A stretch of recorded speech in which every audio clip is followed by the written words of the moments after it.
નર્મદા જળ અવતરણ જનજાગૃતિ કાર્યક્રમમાં ઉપસ્થિત જેમનું વિશ્વમાં આધારે નામ છે એવા આપણા લોકલાડીલા મુખ્યમંત્રી નરેન્દ્રભાઈ મોદી, આજના કાર્યક્રમમાં જેમના આપણને આશીર્વાદ મળ્યા એવા સ્વામી શશિદાનજી, આપણા મંત્રી શ્રી આનંદીબેન, ભૂપેન્દ્રસિંહ ચુડાસમા સાહેબ, બાબુભાઈ બોખરિયા સાહેબ, આરસી ફળદુ સાહેબ, પુરુષોત્તમભાઈ રૂપાલા, આજના અમારા ખાસ સાથી એવા ગોવિંદભાઈ ધોળકિયા, આપણા તમામ કાર્યક્રમના મુખ્ય યજમાન છે એવા અમારા લાલજીભાઈ, એવા જ અમારા બીજા મુખ્ય યજમાન એવા લવજીભાઈ ડાલિયા, મંચ ઉપર ઉપસ્થિત તમામ આદરણીય વડીલો, ઉપસ્થિત અમારા ગામે ગામથી પધારેલા અમારા વડીલો, અમારી માતાઓ, યુવાન ભાઈ બહેનો, તમામ પત્રકાર મિત્રો, ભાઈઓ બહેનો, ટૂંકમાં થોડી વાત કરવા માંગુ છું. પાછલા 4 મહિનાથી સૌરાષ્ટ્રની ધરાને કાયમી હરિયાળી કરવા માટેનો એક કાર્યક્રમ લોકો સુધી પહોંચાડવા માટેનો પ્રયાસ થયો છે. આપણે બધાએ પાછલા વર્ષોથી જળ સંચય જળ જાળવણી મહાઅભિયાન સરકાર અને પ્રજાએ સાથે મળીને જે આગળ ધપાયું એનું ખૂબ સારું પરિણામ છે. એમ છતાંય કાયમી ઉકેલ એ 5 મુદ્દામાં છે અને એ 5 મુદ્દા એક જળ સંચય, દરેક ખેતરમાં ટપક પદ્ધતિ અને ઊંડા ઊંડા બિન ઉપયોગી બોરિંગો પૂરી દેવા અને સાથે સાથે નર્મદા ડેમના દરવાજા વહેલી તકે ચડે અને નર્મદાનું જળ સૌરાષ્ટ્રના તમામ નદીઓ અને ડેમોમાં પહોંચે અને કલ્સર યોજનાનું કામ શરૂ થાય. આ ભાવનાથી એક ઐતિહાસિક યજ્ઞ થઈ રહ્યો છે અને ઐતિહાસિક યજ્ઞની સાથે સાથે આ મુદ્દાઓની ટૂંકમાં હું આપને ચર્ચા કરવા માંગુ છું. મારે ભાષણ નથી કરવું, મારે તમે હસતા મોઢે બેહો, મારે તમારા હૃદય સુધી જવું છે. મોઢું જ આમ ક્રોધમાં બેહો ને ત્યારે છાતીના પાટિયા બંધ થઈ જાય, હૃદય સુધી જવાતું નથી હસતા મોઢે. મિત્રો, તમને સવાલ કરું કે 65 વર્ષ પહેલા આપણા બધા ખેતર અનલેવલ ઢાળઢૂળ વાળા હતા કે નહોતા? 20 વીઘાનું ખેતર હોય, વાવણી થાય, વાવવા જાય ત્યારે 3 વીઘામાં પાણી ભરાય રહે, 17 વીઘામાં વાવતા હતા, આવું હતું કે નહોતું? એ 3 વીઘામાં પાણી ભરાતું, 15 દી પછી હુકાય ત્યારે વાવવા જતા. એટલે કે એક ગામના 1000 ખેતર છે. આવી રીતે 3000 વીઘા જમીનમાં 65 વર્ષ પહેલા પાણી ભરાતું હતું. સામે આપણે કોઈ વડીલને પૂછી 65 વર્ષ પહેલા કુવા કેટલા? તો કે 10 કુવા. હવે એ 10 કુવામાં મશીનથી પાણી ખેંચાય. આ ચિત્ર 65 વર્ષ પહેલાનું. આપણે ઉત્પાદન વધારવા માટે ખેતરને લેવલ કર્યા. ગામમાં 3000 વીઘા જમીનમાં અલગ અલગ 3 વીઘામાં પાણી ભરાતું હતું. એ પાણી બધું આપણે બહાર મોકલી દીધું ઓગાનથી, બરોબર ને? ઓગાનની બહાર મોટા મોટા નેરા હતા. એને શું કર્યું? આપણે જમીનના ભૂખ્યા આપણે દબ્યા શેઠા ઓળા નેકરા હાંકડા કર્યા ને, ત્યાંથી બધું દરિયામાં પાણી મોકલી દીધું. પાણી મોકલી દીધા કેડે પાણી 3000 વીઘા જમીનમાં ભરાતું હતું ત્યારે 10 કુવા કોહથી પાણી ખેંચે અને ગામના દરેક ખેતરમાંથી પાણી મોકલી દીધા કેડે આજ કોઈ પૂછશે કેટલા કુવા? તો કે આજે 1500 કુવા 3000 બોરિંગ. સરવાળો મળે નથી મળતો. આ એક સ્ટેશન સૂકી ગયા. આપણે દરેક ખેતરમાં ફરજિયાત ખેત તલાવડી હોવી જોઈએ. જે 3 વીઘામાં પાણી ભરાતું હતું એ પાણી 5 વીઘાની ખેત તલાવડી ફરજિયાત એટલે હું જઈ. પાછલા વર્ષોમાં ઘણું કામ થયું છે, એમ છતાંય બહુ ખેતરો બાકી છે અને એના માટે આપણે 4800 ગામના હનુમાનજી મહારાજનો સિંદોરા એકઠો કર્યો, એનું પૂજન કર્યું અને આપણે બધાએ લોકોને સમજાવવાનું કામ કરવું જોઈએ. તો દરેક ખેતરમાં ખેત તલાવડી હોવી જોઈએ કે ન હોવી જોઈએ? હોવી જોઈએ. તો જોરથી ઊંચા હાથ કરો, ડબલ ઊંચા હાથ કરો. અમારી માતાઓ બહેનો બધા ઊંચા હાથ કરે. આ આપણે ગામે ગામ કહેવું પડશે ને બધાને. અહીંયા 4800 ગામના હનુમાનજી મહારાજની સાક્ષીમાં શપથ લઈને જવું પડશે, બરોબર? એવી જ રીતે હું ગામડે ખેડૂતોને પૂછું કે 10 વીઘામાં રેલમાં પાણીમાં આપણે કપા કરીએ છીએ, એ જ પાણીથી કેટલા વીઘાનો કપા થાય? ગામડાના લોકોનો જવાબ છે કોઈ કે 60 વીઘાનો, કોઈ કે 50 વીઘાનો, કોઈ કે 40 વીઘાનો. આપણે 40 વીઘાનો ગણી તો એનો અર્થ જો 25% પાણીથી ટપક પદ્ધતિ થાય છે. ટપક પદ્ધતિમાં 25% પાણી જોઈએ છે એનો અર્થ થયો ને. તો વિચારો કે 12 ચોમાસા હરાઈ ગયા. 12 ચોમાસા હારા ગયા. કલ્પના કરો કે 12 વર્ષ પહેલા સૌરાષ્ટ્રના એકે એક ખેતરે ટીપે ટીપે ખેતી થઈ હોત અને દરેક ખેતરમાં ટપક પદ્ધતિ હોત તો દર વર્ષે જમીનમાંથી 25% પાણી ખેંચાત, 75% જમીનમાં રહે. તો આ 13મું વર્ષ દુષ્કાળ આવ્યો ને વાંકું વળી જવાનો વારો આવ્યો. આવે હે તો આપણે ટીપે ટીપે ખેતી કરવી જોઈએ કે ના કરવી જોઈએ? આપણે આવનારી પેઢીને હરિયાળો વારસો આપવા માંગીએ છીએ તો આપણે ખેડૂતોને ગામે ગામ સમજાવવા પડે. કરો હું સાહેબ, આપણે ઊંડા ઊંડા બોરિંગ કરીએ છીએ.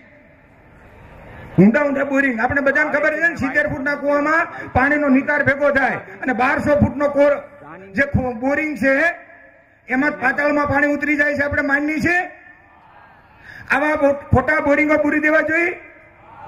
અમે એક ગામમાં ગયા તો કે 3300 ફૂટનો બોરિંગ કર્યું. કેટલાનું? 3300 ફૂટનું. અમે એને કીધું કે બીજું 3366 ભેગું કર્યું હોત તો આપણી એટલે અમેરિકા છે. અમેરિકામાં ઓબામા ખાટલા છે ઠૂઠું નીકળ્યું હોત. આ ઉકેલ છે? આપણે નરેન્દ્રભાઈ ફોન કરે મારા સૌરાષ્ટ્રમાં ઠૂઠું નીકળ્યું. આ ઉકેલ છે? મિત્રો વિચારો કે હજારો ફૂટ નીચે પાણી, વર્ષો જૂનું પાણી, અનેક પ્રકારના ધાતુ સાથે સંકળાયેલું પાણી કેવી રીતે આપણે ઉપયોગ કરી શકીએ? પાણીની ભૂખમાં આ ધરતીને વીંધી નાખી, આપણે આ વ્યવસ્થા કરી નાખી. નથી માનવી પી શકતો, નથી પશુ પી શકતું, નથી ઉત્પાદન અનુકૂળ આવું પાણી આપણે જમીનમાંથી કાઢી અને અવ્યવસ્થા કરી નાખી. આવા મિત્રો બોરિંગ ખોટા પૂરી દેવા જોઈએ. કરો હું સાહેબ, કરો. આ એક કરે એનું ઘરે હાલતું નથી લાગતું. કરો ને બોલ. મને વિશ્વાસ છે કે આવનારા દિવસોમાં આપણે સૌરાષ્ટ્રની ધરામાં એક પણ ખોટો ડાર રહેવા દેવો નથી. આજે 4800 ગામના હનુમાનજી મહારાજના સિંદૂરની સાક્ષીમાં પૂજન કરીને આ કરવાનું જ. મિત્રો સૌરાષ્ટ્રની ધરાને હરિયાળી કરવી હોય તો એકલી સરકાર કદી નહીં કરી શકે. સરકાર અને પ્રજા સાથે મળીને કરી શકશે. સરકાર અને પ્રજા સાથે મળીને કરી શકશે. તો આપણા ભાગે કામ આવે છે. દરેક ખેતરમાં ખેત તલાવડી હોય, દરેક ખેતરમાં ટપક પદ્ધતિ હોય, ઊંડા બોરિંગ પૂરી દઈ તો તળ ઊંચા આવે કે ન આવે? હવે સરકાર ઘટતું પાણી આપને નર્મદાનું આપે. વર્ષો જૂની આપણી માંગણી આજે સૌની યોજના બનાવી અને નરેન્દ્રભાઈ પૂરી કરી. સૌની યોજના બનાવી. આપણે તો એવી જ અપેક્ષા રાખી. આજે અમે નરેન્દ્રભાઈ અહીંયા યજ્ઞમાં 2 કલાક હવન કર્યો કે ભાઈ વહેલી તકે નર્મદા ડેમના દરવાજા સડાવવાના નિર્ણાયક લોકોને શક્તિ પ્રાપ્ત થાય. ઓમ નમો સ્વાહા. આ કર્યું ને આપણે. એવી રીતે આ નરેન્દ્રભાઈએ સૌની યોજના બનાવી. એ 10,000 કરોડની યોજના તમામ ડેમો નદીઓ ભરાવાની. એ અધિકારીઓ અને કોન્ટ્રાક્ટરોને શક્તિ પ્રાપ્ત થાય. સ્વાહા. નિર્ધારિત સમય પૂર્ણ કરવી છે ને આપણે તો સુવાહામાં હું ધીમું રાખો. સુવાહા. સૌરાષ્ટ્રની ધરામાં ઘટતું પાણી વહેલી તકે નર્મદાનું આવે. મને વિશ્વાસ છે સરકાર તું નિર્ધારિત સમયમાં પૂર્ણ કરશે. આ બાબુભાઈ બોખરિયા વિભાગના મંત્રી બેઠા છે. આપણે નાના ડેમોનું કામ જે 5 વર્ષ પહેલા જોરદાર થતું એવું ફરીને કરવું છે ને ગામો ગામ. આપણે બાબુભાઈને વિનંતી કરી ફરી ફરીને ભેગ બનતું કરે અને ગામો ગામ બાકી રહેલા ગામો માટે નેરા નદીઓમાં ડેમો બને. એ માટે આજે બાબુભાઈને આપણે અપીલ કરીએ છીએ. મને વિશ્વાસ છે કે સૌની યોજના દ્વારા સૌરાષ્ટ્રની ધરાને હરિયાળી કરવા માટેનું આપણું વર્ષો જૂનું સપનું નરેન્દ્રભાઈ વહેલી તકે પૂરું કરશે. એવી જ રીતે કલ્ચરની વર્ષોથી વાતો થતી હતી પણ સરકારે એનો વિભાગ શરૂ કર્યો અને બધા સર્વે કર્યા છે અને આવનારા દિવસોમાં ટૂંક સમયમાં કલ્ચર યોજનાનું કામ શરૂ થાય એવા આજે આપણે મંત્રોચ્ચાર કર્યા ને. નરેન્દ્રભાઈને ભગવાને ખૂબ શક્તિ આપી છે પણ એમ છતાંય આપણે આજ બધા શું કીધું કે નિર્ણાયક લોકોને નિર્ણય લેવાની પ્રભુ ખૂબ શક્તિ આપે. 4800 ગામના હનુમાનજી મહારાજના સિંદૂરનું પૂજન ખૂબ શક્તિ આપે. આવું બધું કર્યું ને. કરો સ્વાહા.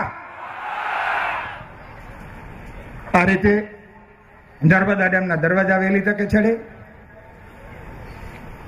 નર્મદાના જળથી સૌરાષ્ટ્રની તમામ નદીઓ અને ડેમો ભરાય. કલ્ચરનું વહેલી તકે કામ થાય. સરકારની યોજનાઓ નિર્ધારિત સમયે પૂર્ણ થાય. એવી રીતે આપણા ભાગમાં જે કામ આવે છે ને એ કામ જો આપણે કરીએ ને તો નરેન્દ્રભાઈ ગુજરાતને જે વિશ્વની અંદર ઊંચાઈ અપાવવા માંગે છે ને, એમાં દુનિયાની કોઈ તાકાત રોકી શકે એમ નથી. કોઈ તાકાત રોકી એમ નથી. કોઈ તાકાત રોકી એમ નથી. મને વિશ્વાસ છે કે આ ઐતિહાસિક યજ્ઞ અને સરકારનો અને આપણા બધાનો પ્રયત્ન, જેમાં વિશ્વની અંદર ઇઝરાયલનું નામ છે, એમ આવનારા દિવસોમાં દુનિયાની અંદર પાણી મેનેજમેન્ટ માટે સરકાર અને પ્રજા શું કરી શકે છે એ વિશ્વ આખામાં ગુજરાતનું નામ હશે. ગુજરાતનું નામ હશે એવો મને વિશ્વાસ છે. એટલે આપણે બધા સાથે મળી આ ઐતિહાસિક યજ્ઞને આપણે આજે આરાધના કરી છે ભગવાનને. 48 ગામના હનુમાનજી મહારાજના સિંદૂરની સાક્ષીમાં આપણે બધાએ શપથ લીધા છે આ યજ્ઞને સફળ કરવા માટે. વર્ષો 4 મહિનાથી ગામો ગામ કાર્યકરો મિટિંગો કરતા હતા. અનેક નાના મોટા કાર્યકરોએ ખૂબ કામ કર્યું છે. એ બધાને આ પ્રસંગે હું અભિનંદન આપું છું. અને આપ બધા ગરમીમાં આ એટલી મોટી સંખ્યામાં ભાઈઓ બહેનો અહીં ઉપસ્થિત રહ્યા છો, એટલે આપણે બધા સાથે મળી આ ઐતિહાસિક યજ્ઞને સફળ કર્યો છે. મને વિશ્વાસ છે કે આવનારા દિવસોમાં, આવનારા 2-5 વર્ષમાં સૌરાષ્ટ્રની અંદર એક ખેતર ટપક વગર બાકી નહીં હોય અને દરેક ખેતરમાં ખેત તલાવડી, નેરા ઓંકલામાં સિરીઝ ઓફ ડેમો અને એની જાળવણી આપણે કરવાની છે. મિત્રો, આપણે બધાએ સાથે મળીને કામ કરવાનું છે. આ કોઈ ખેડૂતનું એકનું કામ નથી. મને એક ગામમાં એક ભાઈ કહે, મથુરભાઈ આ તો ખેડૂત માટેનું કામ છે. મેં કીધું ભાઈ, ખેડૂતના ઘરે આવે તો બધાના ઘરે આવે. મને કે ખેડૂતના ઘરે હું દુકાન આપું, મારા ઘરે કેવી રીતે આવે? મેં કીધું અમારો ખેડૂત વાડીએ જાય અને ખૂબ સારો કપા હોય, મોટા મોટા ઝીંડવા હોય, મનોમન કલ્પના કરે કે આ વર્ષે તો મારે 50 મણ વીઘે થાય. 50 મણ થાય. ગામમાં આવે ને વાળંદની દુકાન ભાળે, મોટરસાયકલ સાઈડ કરે અને મોટરસાયકલ સાઈડ કરીને વાળંદની દુકાને ખુરશીએ બેહે. ઓલો વાળંદ પૂછે સાદી સ્પેશિયલ અવડાવડા ઝીંડવા ભળી ગયો સ્પેશિયલ આવી ન આવી વાળંદને ને આવક. આનો આ ખેડૂત વાડીએ જાય છે, કપા હુકાય છે, ઝીંડવા ખરી જાય છે, વરસ નિષ્ફળ જવાનો ભય છે. 1 મહિનો સુધી દાઢી ન કરાવે, બાબરની દુકાન હામું ન જોવે. મહિને ઘરેથી બેન એમ કે દાઢું કરાવે ને ત્યારે દાઢી કરાવે. સાચી વાત ખોટી? એટલે મિત્રો, પાણીનું મેનેજમેન્ટ દરેક માનવીની ફરજ બને છે. મને વિશ્વાસ છે કે આજના ઐતિહાસિક યજ્ઞમાંથી આપણે બધા શપથ લઈને જઈશું. ગામના દરેક ભાઈઓને આપણે સમજાવશું.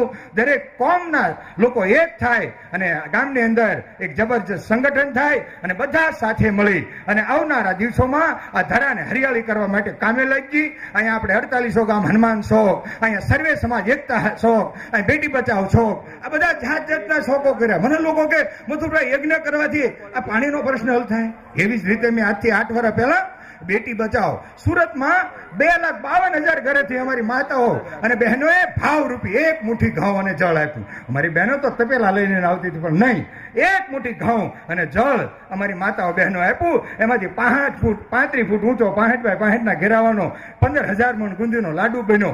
અન્નની સાક્ષીમાં 12 લાખ લોકોએ શપથ લીધા. 35 લાખ ઘરે બોક્સ ગયા ગુજરાતમાં. અને કદી કન્યા ભ્રૂણહત્યા નહીં કરવાના શપથ જે લીધા ને, આજે લાખો કન્યા ભ્રૂણહત્યા અટકી ગઈ. લોકોના હૃદય પરિવર્તન થયા. એવી રીતે આ યજ્ઞ છે ને, એ આપણે બધાને ખેતરે ખેત તલાવડી કરવાની શક્તિ આપશે. દરેક ખેતરમાં ટપક પદ્ધતિથી ખેતી કરવાની શક્તિ આપશે. અને આપણે બધા સાથે મળી અને સરકાર અને પ્રજા સાથે મળી અને આ ધરાને હરિયાળી કરશે. આ કાર્યક્રમ કોઈને મોટા બનાવવા માટે નથી, કોઈને નાના બનાવવા માટે નથી. આ કોઈ રાજકીય કાર્યક્રમ નથી. આ તો સૌરાષ્ટ્રની ધરા, ગુજરાતની ધરાને હરિયાળી કરવા માટે આપણે બધા સાથે મળીને સંવાદ કરવાનો આ કાર્યક્રમ છે. અને આવનારા દિવસોમાં સાથે મળીને આ ધરાને હરિયાળી કરીએ એ ભાવના સાથેનો આ યજ્ઞ છે. મને બધાએ શાંતિથી સાંભળો. આભાર. ખૂબ ખૂબ ધન્યવાદ મથુરભાઈ. સૌરાષ્ટ્ર જલધારા ટ્રસ્ટ સુરત